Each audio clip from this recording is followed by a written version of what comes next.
Good to see you again on our channel. Frida is the stage name of Swedish vocalist Anni-Frid Lyngstad, who is a member of the legendary pop group ABBA.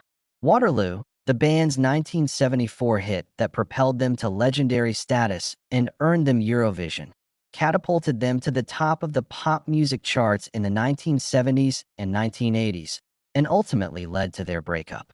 One of the lead singers, Anni-Frid, was hiding a secret from the world despite her fame and fortune. Now that she's 78 years old, the curtain has come down on her glamorous existence. Truthfully, Anni-Frid was born to a teenage mother from Norway and a soldier father from Germany in 1945, right as World War II was drawing to a close. From the day she came into this world, Anni-Frid was caught between two countries that hated each other. Her father, Alfred Hasse, was a soldier with the occupying forces in Norway. Anni-Frid was one of the children of shame who were born into the Lebensborn program, an elite Nazi-Aryan initiative to produce a more homogeneous offspring. In this perverted kind of eugenics, Norwegians were ideal candidates because to their perceived racial superiority, blue eyes, and blonde hair. After the war ended, the plan was for a dominating Aryan race to conquer Norway. Some of the young mothers would then go to Germany to have more children, increasing the proportion of Nordic blood in the Reich.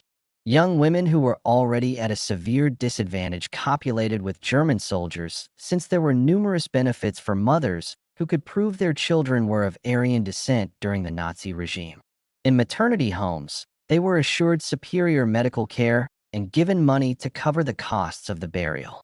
It was also possible to place the children in special homes where they would be fed Nazi ideology, treated unfairly, and educated in a Nazi mindset.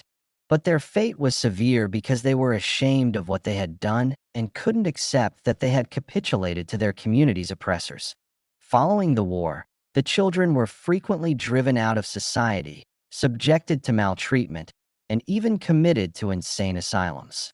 As part of the treatment, patients were given unhealthy food, being restrained to beds for long periods of time and subjected to other sorts of abuse that were accepted as normal due to their contaminated blood.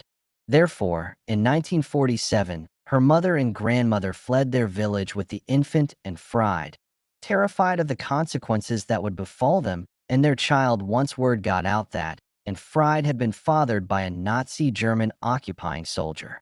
Their challenges, though, were far from resolved. The child's mother stayed behind to work in the south of the country, and Frid's grandmother Arntine was afraid for her safety if she accompanied her granddaughter to Sweden from Norway. Her grandma cared for her granddaughter while living alone in Sweden, and she would take on any task, no matter how unpleasant or difficult, just to make ends meet. Another tragedy befell the Frid family, just as Annie's mom was able to relocate closer to her and the baby. Anni-Frid's mother passed away from kidney failure when she was just 21 years old, leaving her elderly grandma as her sole caretaker. Caregiving for a young infant was an enormous undertaking, but Arntine tried her best to push through the overwhelming pain she had experienced at the loss of her own daughter. So, Frid was brought up by her courageous grandma, who did all in her power to make sure she was well taken care of. Because rumors circulated that her father's ship had perished en route to Germany, she also thought he had died when she was a child. Even though Frid's family was deeply divided along ethnic lines, she was raised by both her parents. Anni-Frid was raised and attended school in Torshälla after her grandmother made the decision to move the family there in 1949. In order to ensure that Anni-Frid would not go without, her grandmother accepted a job as a seamstress during this time, despite the fact that it was extremely painful for her. She brought her granddaughter to see her relatives at her birthplace over the summer vacation. Aunt Olive noticed how lost and lonely Anni-Frid was, and she was the one who was closest to her, and went out of her way to make her niece feel loved and at home whenever she visited. Anni-Frid endured the effects of a dysfunctional family, the loss of her parents, and the scorn of her own community, regardless of her aunt's and grandmother's best attempts and perseverance. Because she never felt comfortable or like she belonged in any of her relationships, Anni-Frid developed an attachment style that was erratic and uneasy, which contributed to the complexity of her own love life. One bright spot, though, her music allowed her to express the complex emotions she had been repressing. Anni-Frid has said in multiple interviews that hearing her grandmother sing Norwegian songs to her as a kid was a formative musical experience. She had a wonderful, distinctive voice that was well known in her school and neighborhood, and her teachers frequently requested her to sing, so she had a natural talent from an early age.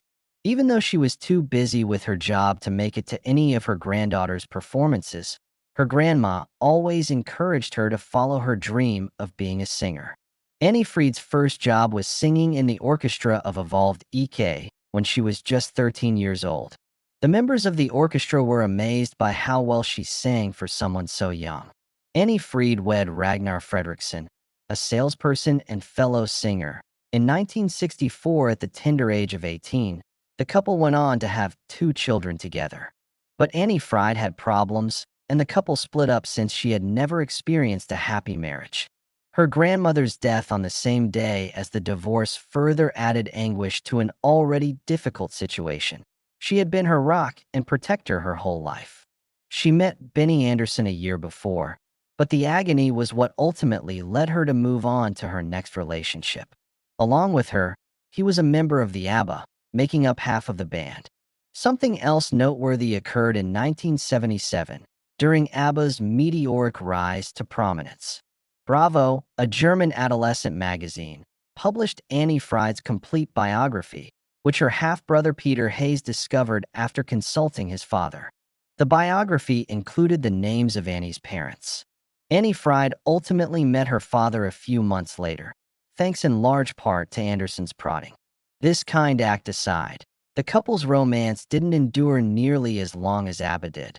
The band's marriage was the pinnacle of its popularity, and the divorce was the final straw. Fans looked up to them as a pair for a long time because of the great ups and downs of their relationship. Annie escaped Sweden after ABBA broke up, leaving behind the glaring anguish that came with losing a part of her life that had been integral to hers for over 10 years. Heinrich Rizzo Prinz Rias von Plauen, a landscape architect and a member of the ancient Rias family, took her to Switzerland, where they lived at his family's castle in Freiburg. At the same time, she was releasing singles as part of her solo singing career. Anni-Frid became a member of the Swedish royal family upon her 1992 marriage to Rias von Plauen, who had been friends with Crown Prince Carl Gustaf, later king, and had been a classmate of Carl Gustaf's, forming a strong bond with Queen Sylvia. Tragically, Anni-Frid became the Dowager Princess of Rios after her husband died of cancer in 1999. This was shortly after her daughter perished in a vehicle accident in the U.S. Anni-Frid made a friend in British peer Henry Smith, 5th Viscount Hambledon, in 2007, and they still live together in Genolia. Additionally, she took a break from music for a time, until reuniting with her former band ABBA in 2017. The 3 of them surprised fans with a virtual tour, first studio album in 40 years, and the announcement of 2 new singles. Now that she has healed from the emotional roller coaster that was her life, Anni-Frid can finally live her truth, spend her days in peace, and talk about things she used to keep secret.